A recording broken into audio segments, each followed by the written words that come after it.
उत्तरकाशी से इस वक्त की बड़ी खबर आ रही है। निर्माणाधीन टनल टूट गया है, इसका एक हिस्सा टूटा है।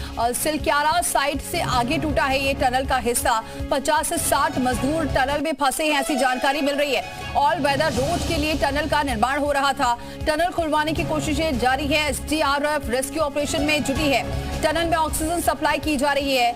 नवयुगा कंपनी बना रही है ये टनल, जहां उसका एक हिस्सा टूटा है, जिसकी वजह से 50 से 60 मजदूर टनल में फंस गए हैं। इस वक्त की बड़ी खबर उत्तरकाशी से बड़ी खबर आपको बताएं, निर्माणाधीन टनल का हिस्सा टूट गया है और जिसकी वजह से 50 से 60 मजदूर टनल में फंसे हैं। ऑल वेदर रोड के लिए टनल का निर्माण हो रहा था और टनल खुलवाने की हालांकि कोशिशें लगातार जारी है कि टनल को खोला जाए, जिससे कि जो मजदूर फंसे हुए हैं उन्हें तुरंत रेस्क्यू किया जाए। हालांकि एसडीआरएफ की टीम मौके पर मौजूद है। ऑपरेशन लगातार किया जा रहा है, रेस्क्यू ऑपरेशन लगातार किया जा रहा है और टनल में ऑक्सीजन सप्लाई भी दी गई है, जिससे कि कोई जनहानि ना हो और इसी वजह से पूरी कोशिश की जा रही है कि जल्द से जल्द ये जो 5 से 60 मजदूर फंसे हैं उन्हें निकाला जा सके। टनल खुलवाने की कोशिशें भी लगातार जारी है, क्योंकि एक हिस्सा जो है टनल का वो गिरा है और इसी वजह से यह हादसा सामने आया है। फिलहाल 5 से 60 मजदूर फंसे हुए हैं टनल में।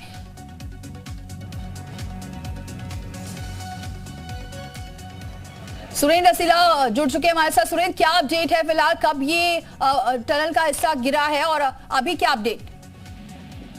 देखिए, देर रात की घटना है दीपाली, और ये जो मजदूर है 50 से 60 हो सकते हैं अभी तक की जो सूचना है। और टनल जो है उसमें जब टनल ये अंदर की ओर जाती है तो 200 मीटर अंदर जाके 50 से 60 मीटर हिस्सा टनल का गिरा है, ये अपडेट अब तक मिला है। लेकिन दो बड़ी जानकारियां जी मीडिया बता रहा है। एक तो सबसे बड़ी बात यह है कि जो कंस्ट्रक्शन साइट था, यानी जहां कंक्रीट का पूरा काम इस वक्त चल रहा था, उससे ये पहले हादसा हुआ है। तो एक चीज तो इसमें जो लग रही है फिलहाल, एक अच्छी खबर ये है कि जो हिस्सा गिरा होगा उसकी चपेट में सीधे आने से लोग बचे होंगे, यानी कंस्ट्रक्शन साइट अंदर है और साइट पहले गिरी है जो गिरी है। दूसरी चीज ये है, ऑक्सीजन सप्लाई एक सबसे बड़ा महत्वपूर्ण चेन है। ऑक्सीजन किस तरह से उनको मिल रही होगी और ऑक्सीजन के लिए आगे क्या कुछ करना होगा, तो इसमें प्रशासन एनएचपीसी यानी नेशनल हाइड्रो पावर कॉर्पोरेशन और टीएसडीसी यानी टिहरी हाइड्रो कॉर्पोरेशन इनसे इस वक्त मदद ले रहा है, क्योंकि ये लोग टनल के भीतर साल भर काम करते हैं, एक्सपर्ट होते हैं, इनको पता होता है कि ऐसी कोई डैमेज हो जाए, ऐसी कोई डिजास्टर हो जाए तो किस तरीके से ऑक्सीजन सप्लाई करनी है। तो इनके जरिए ऑक्सीजन भेजने की कोशिश की जा रही है। अब तीसरी बड़ी बात यह है, क्योंकि 50 से 60 मीटर मलबा बहुत ज्यादा होता है और ऐसे में अगर मलबा हटाने में देरी हुई तो अंदर ऑक्सीजन की किल्लत हो सकती है, बड़ी दिक्कत हो सकती है। इसलिए सबसे ज्यादा फोकस इस समय सिर्फ ऑक्सीजन सप्लाई पे हो रहा है, जिस पर अधिकारियों से मेरी लगातार बात हो रही है। और मैंने जो बताया, टीएसडीसी और एनएचपीसी दोनों बड़ी कंपनियां, दोनों भारत सरकार की कॉर्पोरेशन है, दोनों के जरिए, एक्सपर्ट के जरिए ऑक्सीजन भेजने की कोशिश की जा रही है। एसडीआरएफ पहुंच चुकी है। एसडीआरएफ कोशिश कर रही है कि कुछ ऐसा रास्ता बनाया जाए जिससे ऑक्सीजन का फ्लो बना है। अभी तक अंदर से कोई क्लियर जानकारी नहीं है कि अंदर की सिचुएशन क्या रही होगी। देखिए, भूख प्यास के बिना लोग लंबा टिक सकते हैं, क्योंकि उनके पास पानी और अन्य व्यवस्थाएं होती हैं। लेकिन अगर ऑक्सीजन सप्लाई में दिक्कत आएगी तो यही इस वक्त की सबसे बड़ी चुनौती है जिस पर प्रशासन काम कर रहा है। दीपाली, बिल्कुल। और सुरेंद्र, ये रात का मामला है तो अभी तक कुछ अपडेट मिल पाया? क्योंकि आप बता रहे हैं कि ऑक्सीजन सप्लाई कराना मेन फोकस है, लेकिन कुछ और जानकारी मिल पाई हो, कितने लोग उसमें फंसे हो सकते हैं या फिर क्या किसी को रेस्क्यू कर पाए हैं अब तक?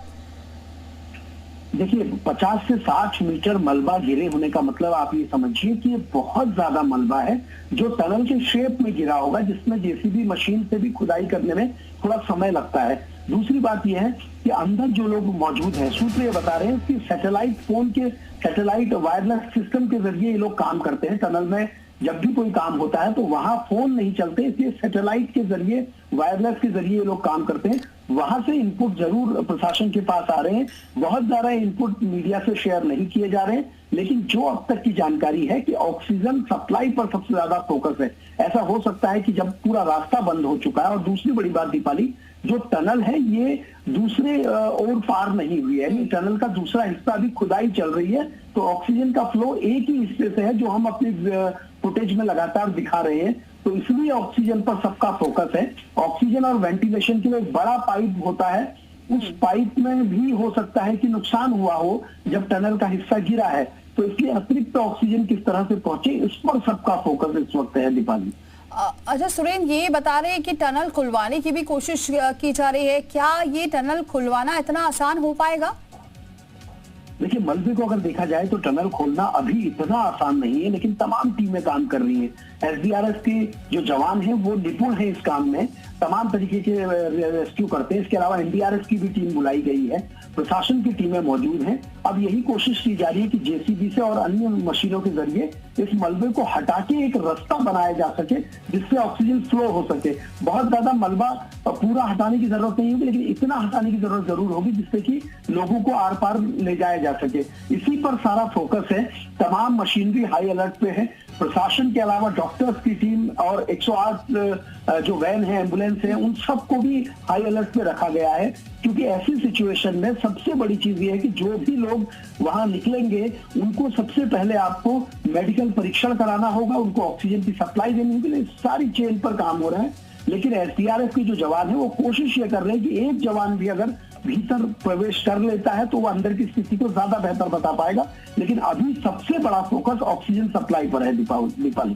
सुरेंद्र, ये कह सकते हैं बहुत बड़ा हादसा हुआ है। हालांकि अभी जांच की बात तो बहुत जल्दबाजी होगी डिस्कस करना, लेकिन फिर भी कह सकते हैं बहुत बड़ी लापरवाही सामने आई है। कुछ जानकारी लग पाई है कैसे ये पूरा निर्माणाधीन टनल गिर गया?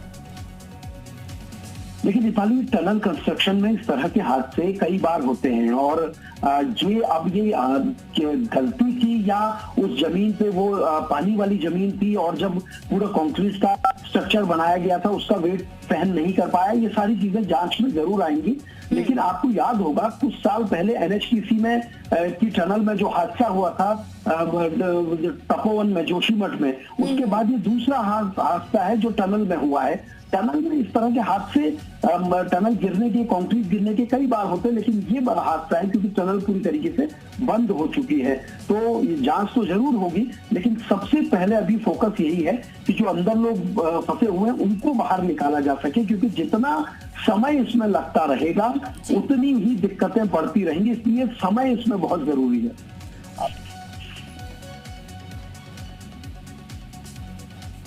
बिल्कुल सुरेंद्र, आप बने रहिए हमारे साथ।